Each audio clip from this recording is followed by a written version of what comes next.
Dating isn't failing you. Your strategy is.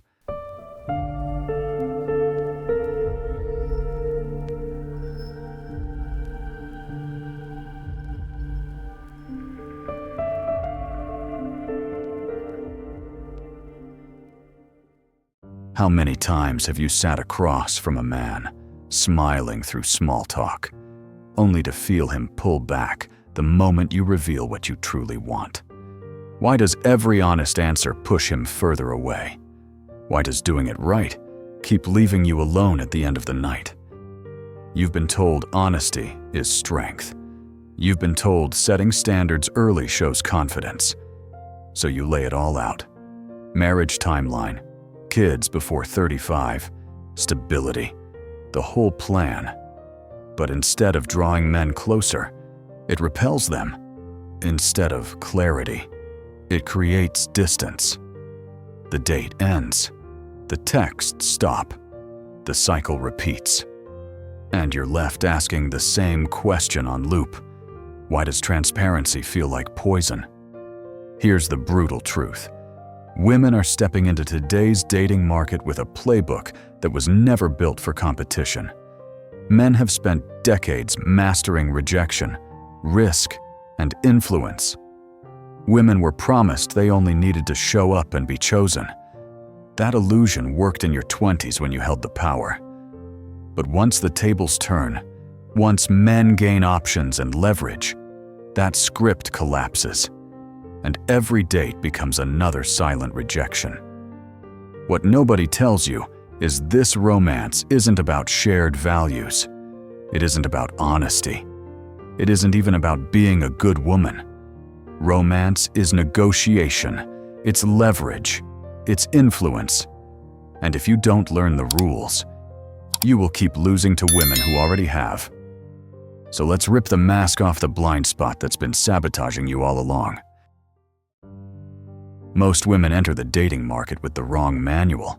They think romance is about compatibility, about matching values like puzzle pieces.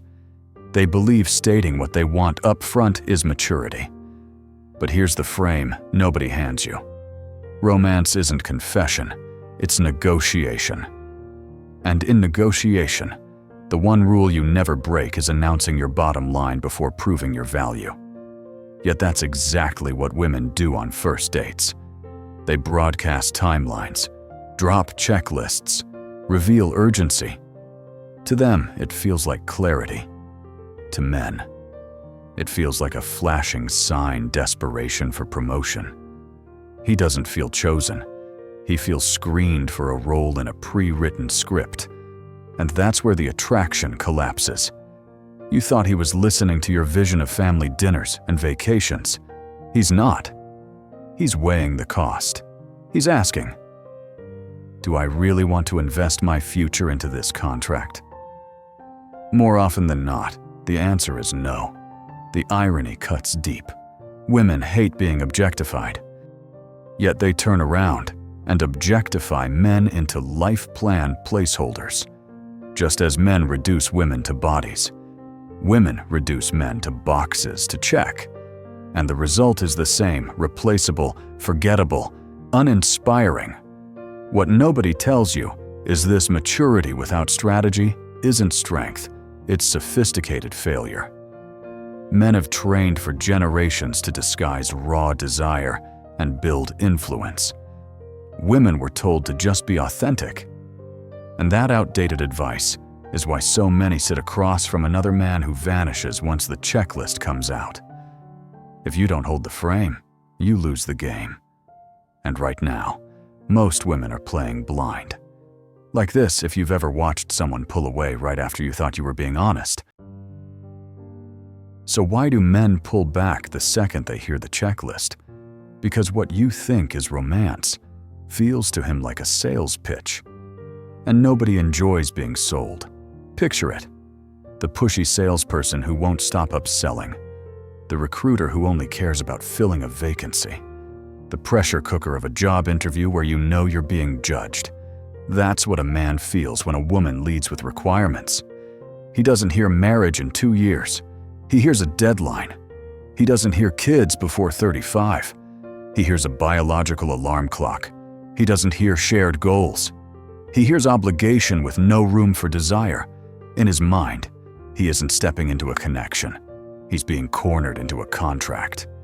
And the natural reaction to pressure is escape. That's why his smile turns polite. His posture shifts back. And the text messages stop cold. Here's the uncomfortable twist: attraction dies the moment it feels like recruitment. Women think they're being efficient. They believe they're saving time by stating the plan early. But efficiency is a myth in romance. Desire doesn't grow from bullet points. Desire grows from emotional impact. Men don't sign commitment papers because they're handed a contract. They commit because they can't imagine losing the experience you bring. And here's the split: men figured this out long ago. Raw appetite, I want sex, never worked. So they learned to engineer laughter, mystery, adventure.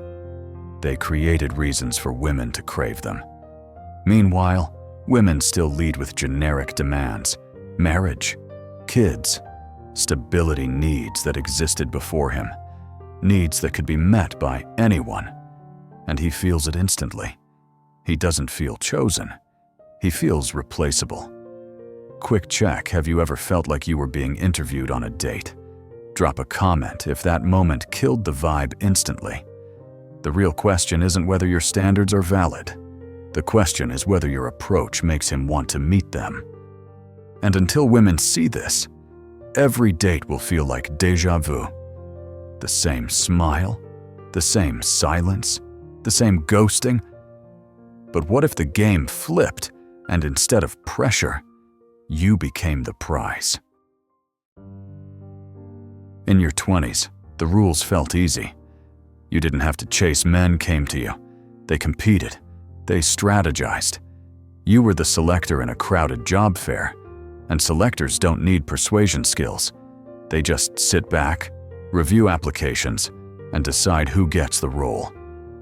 But markets evolve, and one day, without warning, the selector becomes the competitor. The shift is subtle.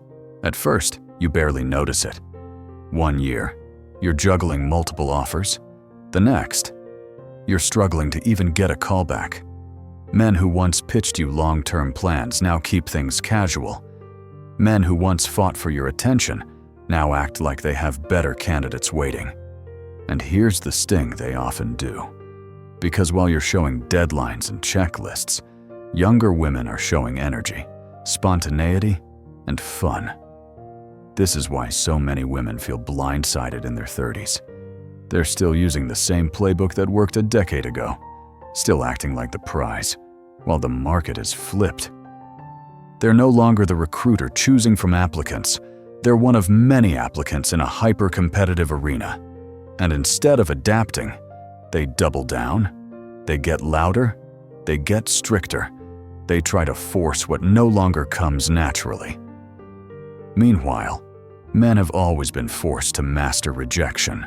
They learn to sharpen humor, confidence, storytelling, persistence, because without it, they'd be invisible. Women were shielded from that training, which means when the tables turn, they're unprepared. They don't know how to spark desire. They only know how to state demands. And that's why younger women, even without clarity, still win. They don't replace attraction with interrogation. They don't make men feel like job applicants. They make men feel desired.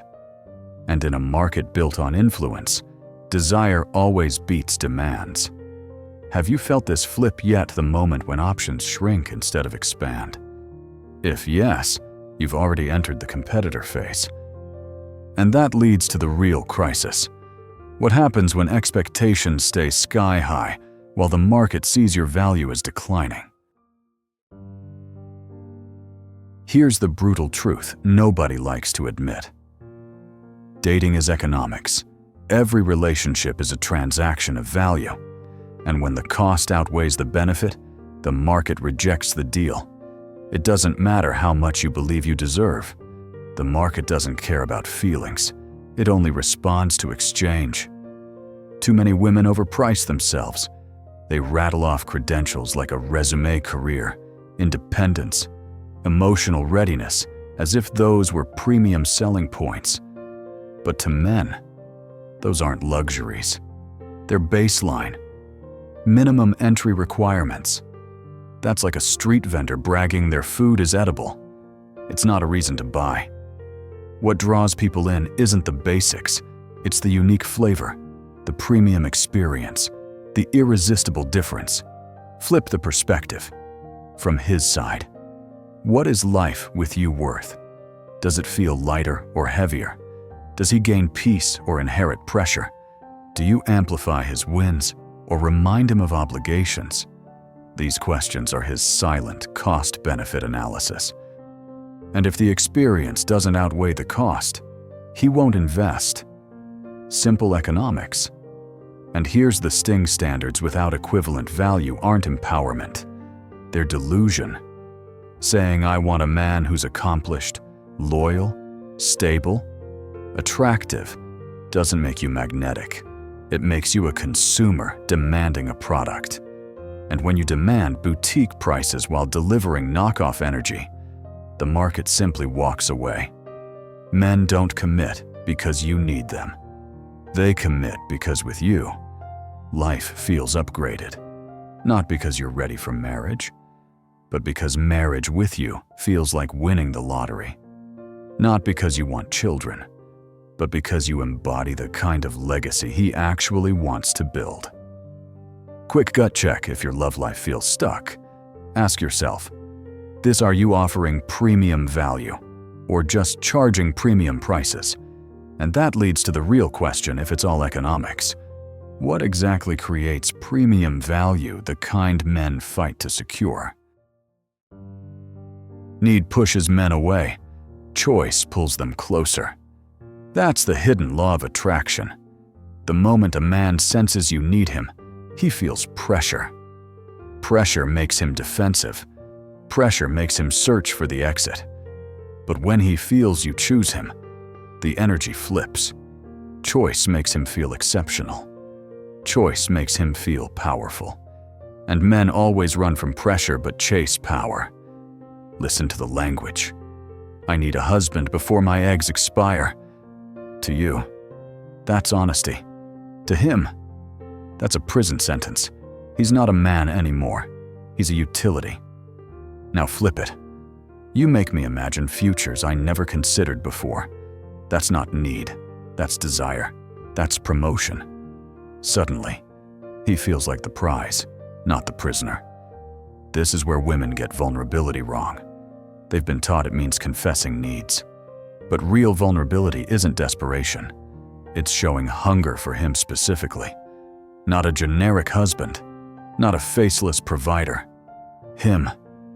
That's what ignites commitment. That's what transforms interest into pursuit.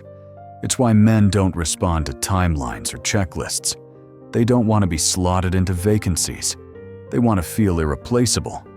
When you lead with need, you make him a tool. When you lead with choice, you make him a legacy. And here's the irony. The women who secure commitment aren't always the prettiest or youngest. They're the ones who understand this law. Need is pressure. Choice is desire. They don't corner men with deadlines. They make men corner themselves because life without her feels like a downgrade. Quick check, are you making him feel like an escape plan or like an upgrade? The real shift isn't louder demands. It isn't longer lists. It's moving from pressure to magnetism, from urgency to influence, from need to choice. But that raises the next question. How do you actually deliver that magnetism so strong he can't walk away? A man doesn't commit to your resume. He commits to the experience of being with you. That's the blind spot. Women think credentials equal value: career, degree, independence, stability. But men don't fall for bullet points. They fall for how you make them feel. Think of a restaurant bragging, "Our food is edible. Our plates are clean. That's not a selling point.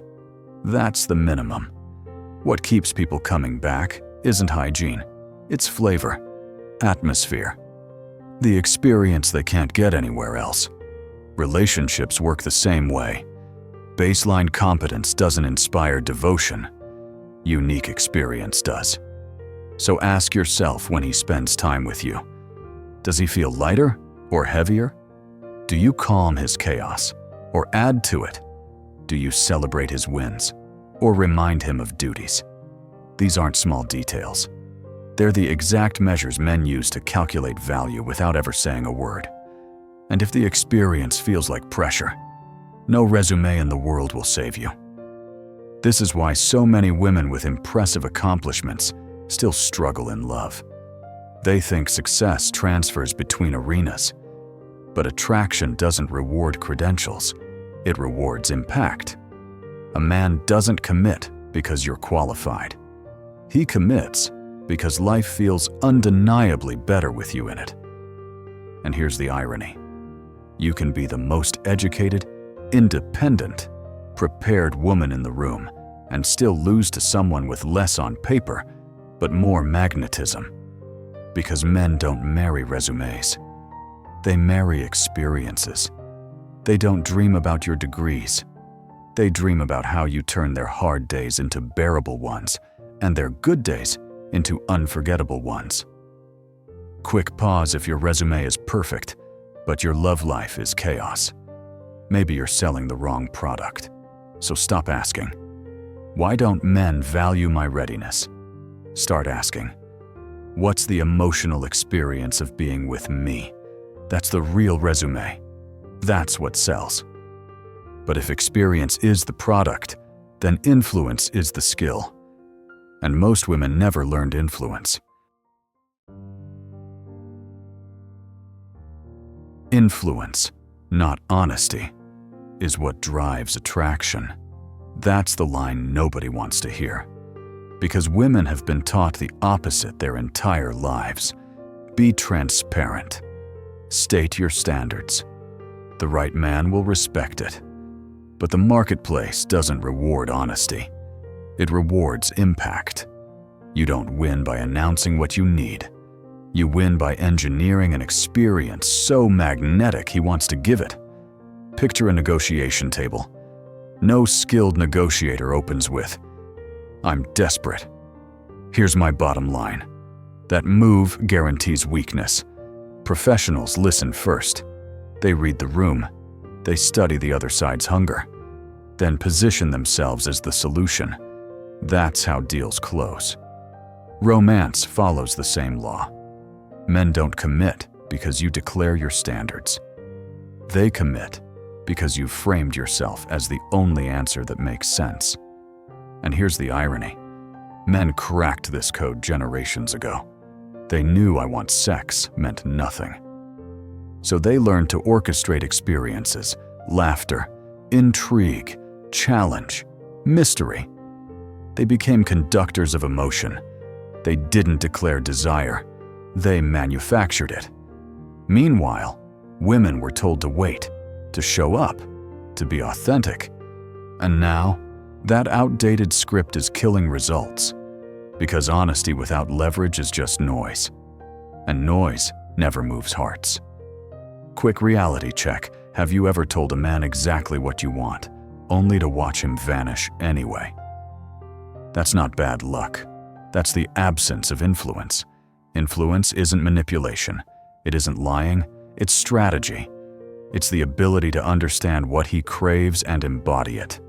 Men crave admiration, peace, adventure, loyalty.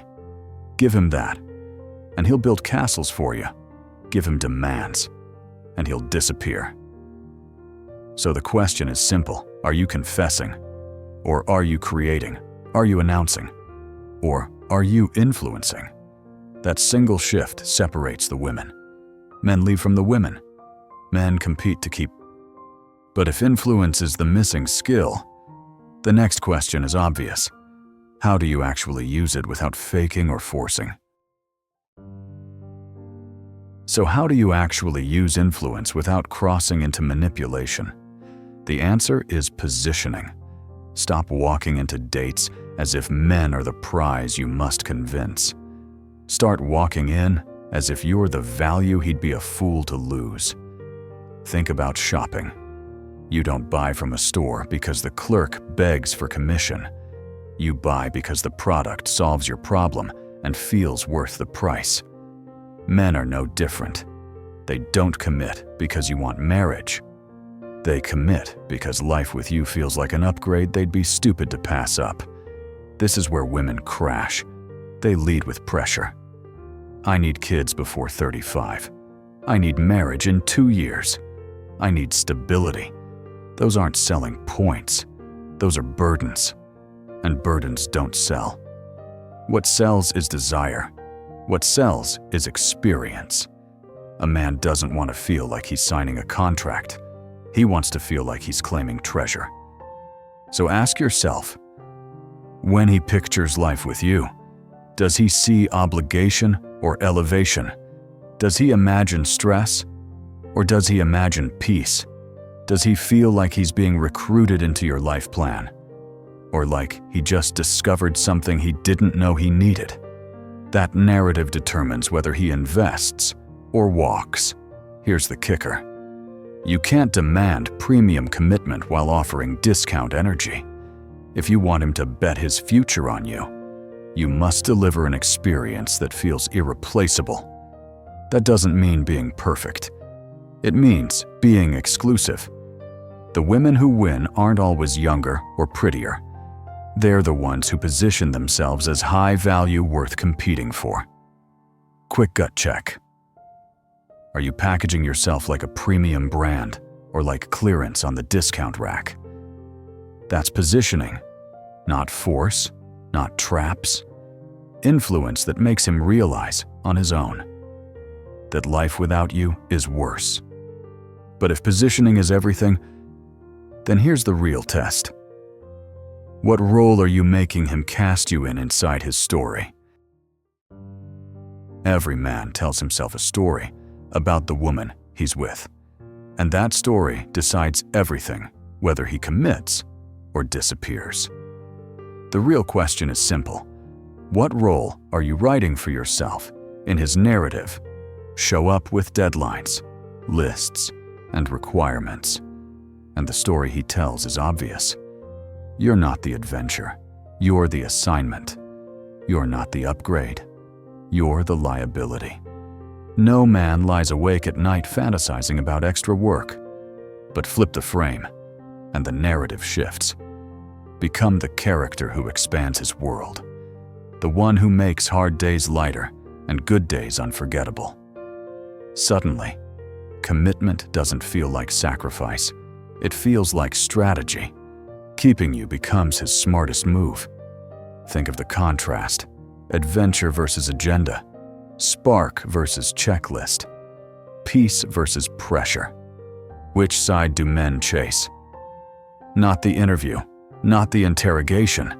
They chase the woman who makes life electric, not exhausting. This is why attraction has less to do with your resume and more to do with your story. Do you make him feel chosen or recruited? Do you make him feel discovered or measured? Do you make him feel like he's stepping into a bigger life or just filling out paperwork? Those micro feelings build the macro decision: commit or walk. And here's the irony. Many women think being upfront increases their chances. But upfront often reads as uninspired, replaceable, transactional. Meanwhile, the women who make men feel irreplaceable without ever handing out a checklist are the ones men fight to keep. Quick reflection. Are you writing yourself into his story as the spark that changed his life, or the assignment he can't wait to escape? The test isn't whether you know what you want. The test is whether you can make him want it too. But here's the uncomfortable twist most women won't adapt. And that resistance is exactly why they lose.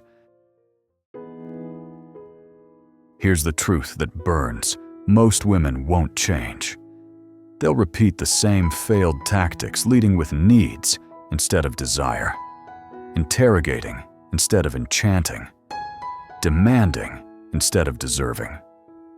And when men walk away, they'll blame men, blame culture, blame modern dating. Everything except their own blind spot. The blind spot isn't that men fear commitment. It's that women never learned how to make men crave commitment to them specifically. They were told readiness was enough, that being a quality woman was enough, that shouting standards was enough. But value without influence is invisible, and invisible value never gets chosen. Relationships are exchange.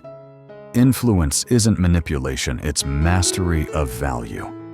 Men don't commit to marriage in theory. They commit to the woman who makes them feel alive. They don't commit to children in the abstract. They commit to building legacy with the one they can't replace.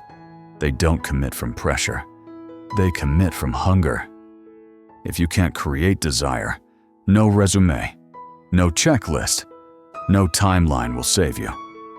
That's the scam of romance culture telling women authenticity was enough while hiding the skills that actually inspire devotion. So stop asking, what do I deserve?